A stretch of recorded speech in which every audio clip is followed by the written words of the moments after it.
Ini bukti bahwa Allah akan menjaga Islam ini sampai hari kiamat. Begitu juga yang tidak sahih, yang bukan sunnah tapi dianggap sunnah.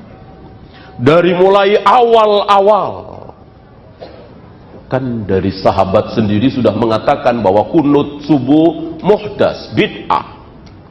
Tetapi ini hilang, entah berapa juta kaum muslimin berkunut subuh. Termasuk Imam Syafi'i, ya kan, dan beberapa muridnya. Setelah itu ditemukan oleh Imam Ahmad, Yahya bin Ma'in, Ali bin Madini, Yahya Al-Qattan, Bukhari, Muslim, dan seterusnya, bahwa hadis ini dhaif. Sepakat para ulama tentang kedhaifan hadis ini. Hanya ada satu sanad dhaif, lemah, dan tidak ada sanad lain yang bisa mengangkat sanad ini sehingga menjadi hasan atau sahih li ghairihi. Ya, ketahuan.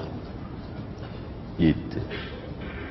Kemudian belum lama, entah berapa abad kaum muslimin mengadzankan bayi yang baru lahir, mengadzankan bayi yang baru lahir.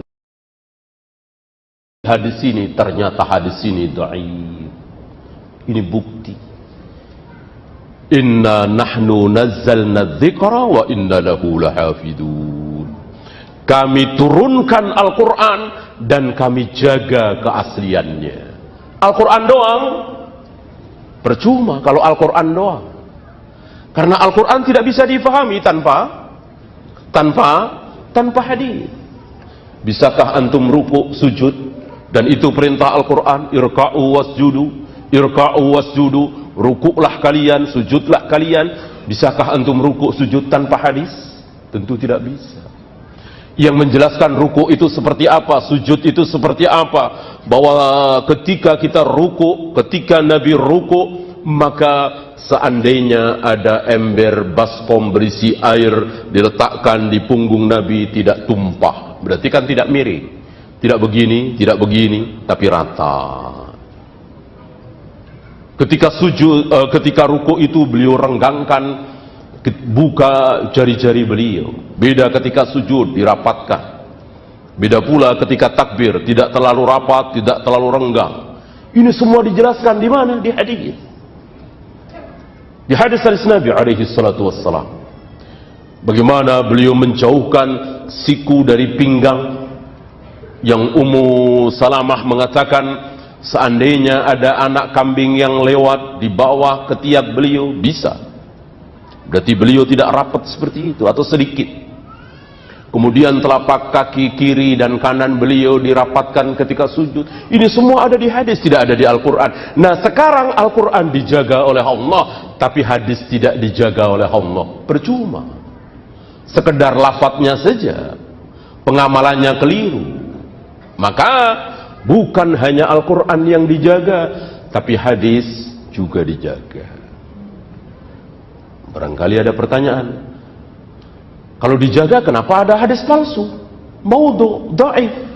Apa jawabannya? Mudah sekali. Jawabannya mudah sekali. Lah katanya hadis dijaga, kenapa ada hadis palsu, maudhu, dhaif? Jawabannya diketahui. Kan diketahui kan, bahwa utlubul ilma walau bisin, ternyata hadis palsu. Carilah ilmu walau sampai ke negeri Cina, ternyata bukan sabda Nabi. Hubbul watan minal iman, cinta tanah air sebagian dari iman, ternyata bukan sabda Nabi, ternyata palsu. Ikhtilafu ummati rahmah, perbedaan pendapat di kalangan umatku adalah rahmat, ternyata hadis ini bukan sabda Nabi, palsu. Diketahui. Termasuk mengadzankan bayi tadi, diketahui ini dhaif. Berarti kan dijaga, akhirnya tahu. Kalau antum nggak tahu, ya urusan antum. Ya kan? Salah sendiri nggak belajar, salah sendiri nggak duduk di majelis ilmu yang tidak ada syubhat di dalamnya, yang ada majelis hadis. Salah sendiri.